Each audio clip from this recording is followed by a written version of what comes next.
मनुष्य का जीवन केवल उसके कर्मों पर चलता है। जैसा कर्म होता है वैसा उसका जीवन होता है। मन अशांत हो तो उसे नियंत्रित करना कठिन है, लेकिन अभ्यास से इसे वश में किया जा सकता है। दिव्यता केवल शक्तिशाली होने में नहीं, बल्कि वास्तविक दिव्यता दूसरों में शक्ति जागृत करने में है। मन की गतिविधियों, होश, श्वास और भावनाओं के माध्यम से भगवान की शक्ति सदा तुम्हारे साथ है। जीवन में वाणी को संयम में रखना अनिवार्य है, क्योंकि वाणी से दिए हुए घाव कभी भरे नहीं जा सकते।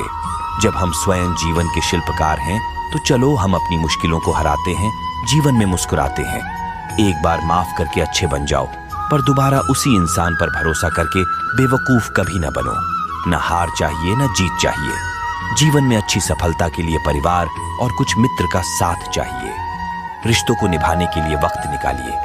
कहीं ऐसा न हो जब आपके पास वक्त हो तो रिश्ता ही न बचे। वह जो इस ज्ञान में विश्वास नहीं रखते, मुझे प्राप्त किए बिना जन्म और मृत्यु के चक्र का अनुगमन करते हैं। लोग आपके अपमान के बारे में हमेशा बात करेंगे। सम्मानित व्यक्ति के लिए अपमान मृत्यु से भी बदतर है। जो दूसरों की तकलीफों को समझते हैं, जिनमें दया है, दिल से अच्छे हैं, उन्हें दोबारा जन्म लेना नहीं पड़ता। जीवन में आधे दुख इस वजह से आते हैं क्योंकि हमने उनसे आशाएं रखी जिनसे हमें नहीं रखनी चाहिए थी। जीवन में समय चाहे जैसा भी हो, परिवार के साथ रहो। सुख हो तो बढ़ जाता है और दुख हो तो बढ़ जाता है। इस संसार में मूर्ख व्यक्ति, अधर्मी, अज्ञानी व नास्तिक प्रकृति का व्यक्ति मेरी शरण स्वीकार नहीं कर सकता। ज्ञानी व्यक्ति को कर्म के प्रतिफल की अपेक्षा कर रहे अज्ञानी व्यक्ति के दिमाग को अस्थिर नहीं करना चाहिए।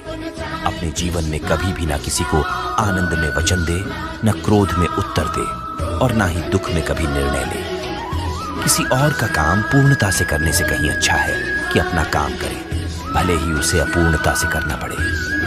मैं ही इस सृष्टि की रचना करता हूँ, मैं ही इसका पालन पोषण करता हूँ और मैं ही इस सृष्टि का विनाश करता हूँ। कृष्ण कहते हैं, जब संसार में धर्म की हानि होगी, अधर्म की विजय, तब मैं इस पृथ्वी पर अवतार लूंगा। अमीर बनने के लिए एक एक क्षण संग्रह करना पड़ता है, किंतु अमर बनने के लिए एक एक कण बांटना पड़ता है। इस भौतिक संसार का यह नियम है, जो वस्तु उत्पन्न होती है वो कुछ काल तक रहती है और अंत में लुप्त हो जाती है, फिर चाहे वो फल हो या शरीर हो।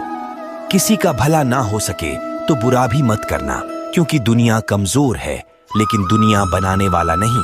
कभी कभी जीवन में आगे बढ़ने के लिए उन चीजों और व्यक्तियों को भी त्यागना पड़ता है जो कभी तुम्हारी हृदय की गहराइयों में विलीन थे।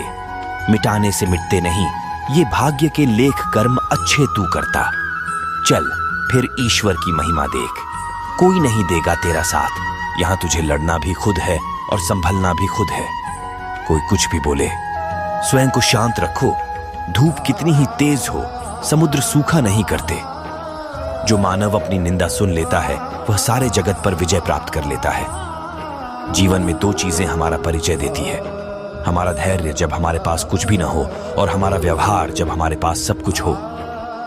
आपके साथ में कितनी भी छल क्यों ना हुआ हो, परंतु परमात्मा का आशीर्वाद आपसे कोई छीन नहीं सकता।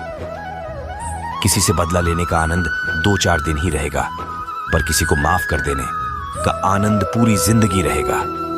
बात इतनी मीठी रखो कि कभी वापस लेनी पड़ जाए तो खुद को कड़वी ना लगे। नैतिकता कहती है हमेशा अपने वादे निभाइए। बुद्धि कहती है कभी भी वादे ना करें, क्योंकि आप केवल वर्तमान क्षण को जानते हैं। आप नहीं जानते कि भविष्य में चीजें कैसे बदल जाएंगी। नैतिकता आपको बांधती है, द्वितु में मूत करती है। नए तिरकता भीष्म का मार्ग है, बुद्धि कृष्ण का मार्ग है। जो हो रहा है उसे होने दो। तुम्हारे ईश्वर ने तुम्हारी सोच से बेहतर तुम्हारे लिए सोच रखा है। तुम उनके लिए अपना भविष्य नष्ट कर रहे हो।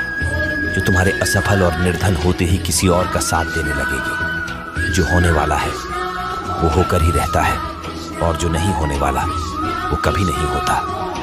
ऐसा निश्चय जिनकी बुद्धि में होता है, उन्हें चिंता कभी नहीं सताती। असफलता के बाद हौसला रखना आसान है, लेकिन सफलता के बाद नम्रता रखना उतना ही कठिन है। प्रार्थना ऐसे करो जैसे सब कुछ भगवान पर निर्भर करता है, और प्रयास ऐसे करो जैसे सब कुछ आप पर निर्भर करता है। कभी कभी जीवन में आगे बढ़ने के लिए उन चीजों और इंसानों को भी त्यागना पड़ता है जो कभी आपके बहुत करीब है। अशांत मन में कभी भी सकारात्मक विचार नहीं आते हैं। एक शांत और स्थिर मन ही हमें सही मार्ग दिखाता है। इसीलिए हमेशा शांत और प्रसन्न रहे। आपको वो नहीं मिलता जो आप चाहते हो, बल्कि वो मिलता है जिसके आप योग्य हो, जो बदला जा सके। उसे बदलो जो बदला न जा सके। उसे स्वीकारो और जो स्वीकारा न जा सके उससे दूर हो जाओ। लेकिन स्वयं को हमेशा खुश रखो। माफ करना सीखिए, क्योंकि हम भी ईश्वर से यही उम्मीद करते हैं।